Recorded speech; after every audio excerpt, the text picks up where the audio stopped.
So, hello and welcome. My name's Steve Nobel, and today I'm speaking with Marysol Ximenez-Carrillo on the magic of light language. I had to get that name right. I had to. So, Marysol is an intuitive sound and energy healer and a singer-performer, having worked in theatres for over 20 years. Guided by the spirit world, she channels healing light language and brings it to the world through intuitive singing. With sound and light language. She offers sound and energy healing sessions, spiritual coaching, online events, such as sound healing, transmissions, and inner journeys. She leads group meditations for personal and planetary healing and creates music for the soul, guided meditations, and personalized sound healing journeys. Her website, which will go out with the podcast, is marysol.vision, and you can find her on Facebook under Marysol-The Magical Sound of Your Soul. I'll send out the links with this. Hi, Marysol. Hi, Steve. Thanks so much for having me. Oh, pleasure. I'm glad I got the surname just about right. I had to get my mouth around it. It's quite a surname. That was good. So where is it? It's kind of a Spanish, German, is it? What's the surname? Yeah, the name is Spanish. My dad was Spanish and he gave me the entire name. Yeah. But so you're Spanish and you're obviously living in Germany. Yeah, so my mom's German, but my dad was Spanish.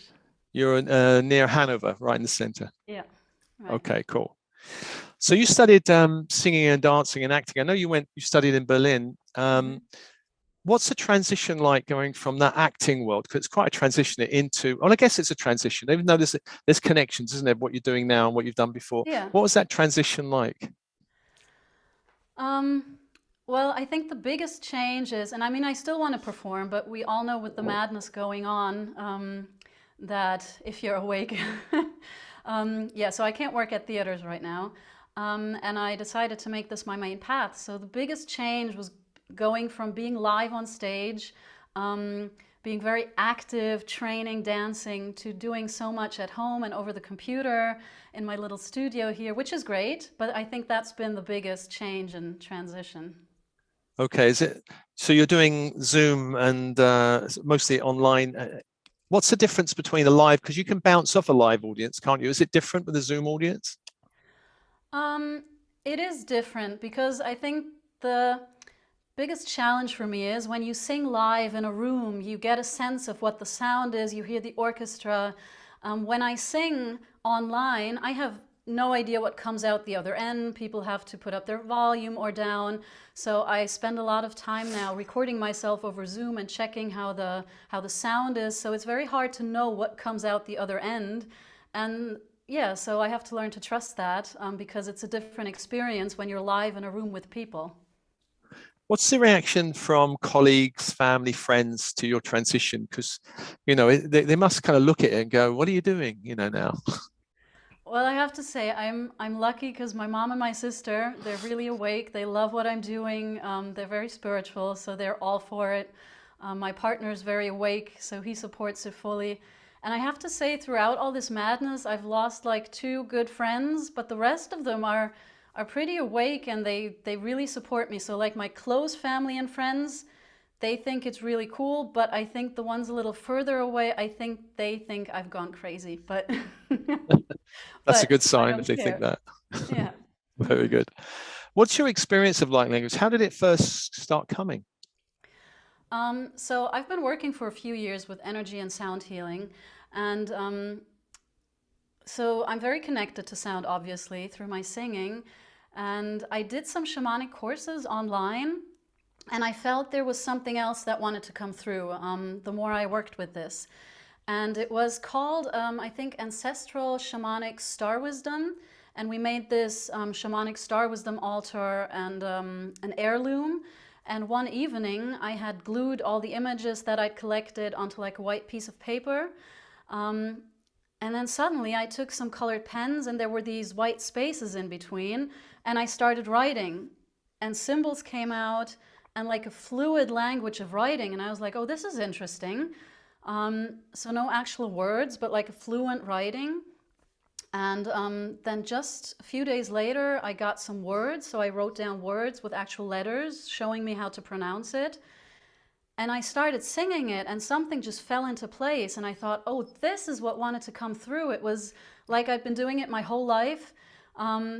and it just flowed through me, and I felt so connected, and it was like a deep remembering of who I was and connecting to my soul's origin, and it's just been flowing since then.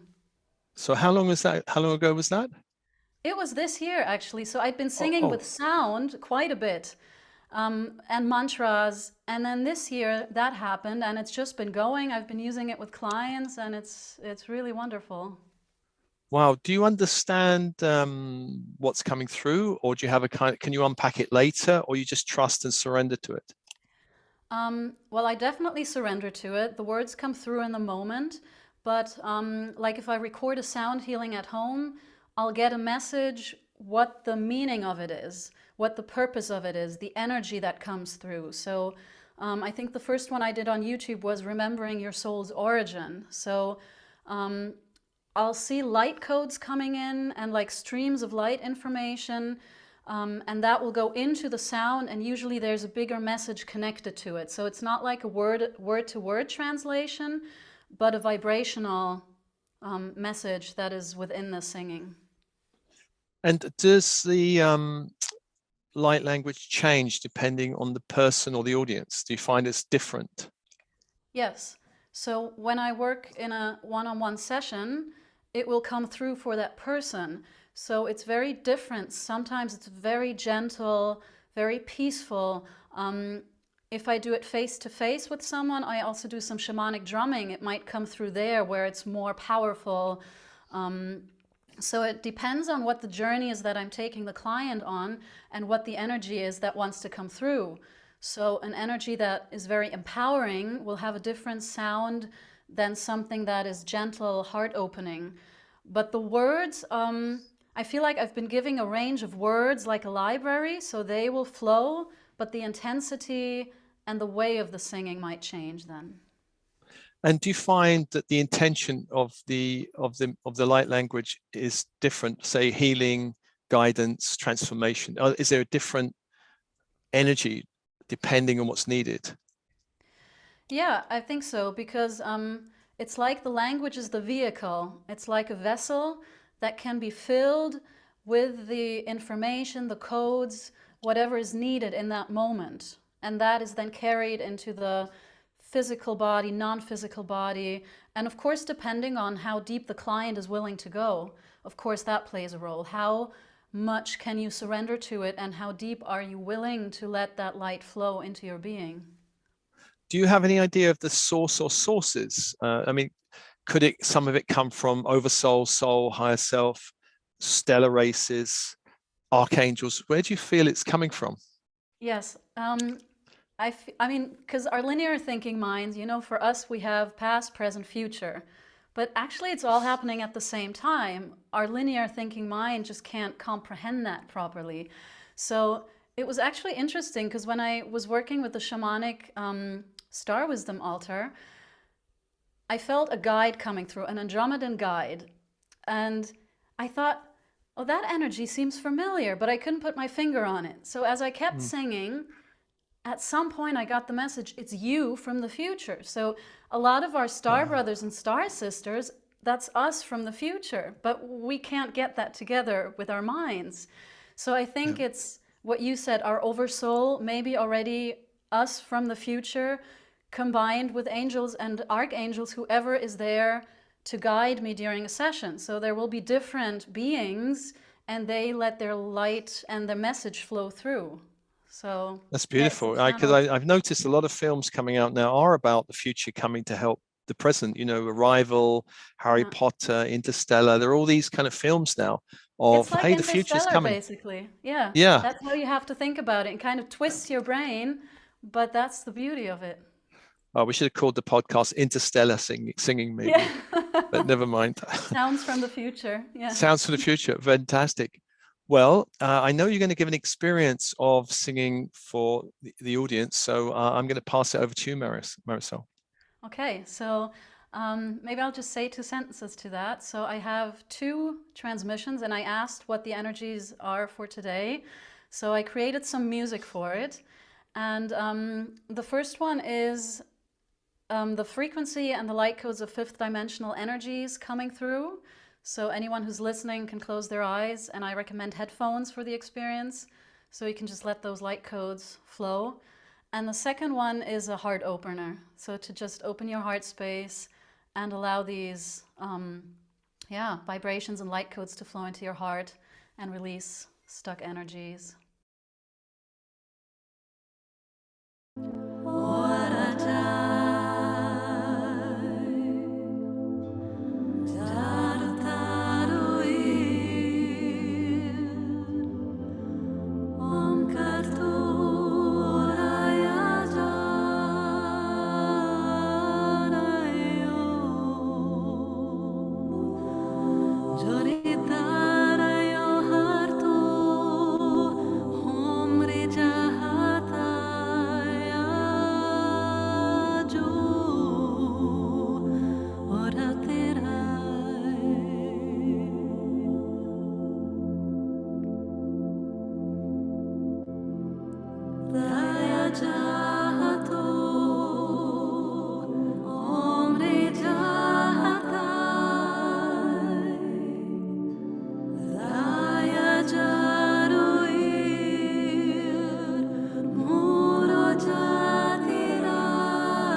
Cortate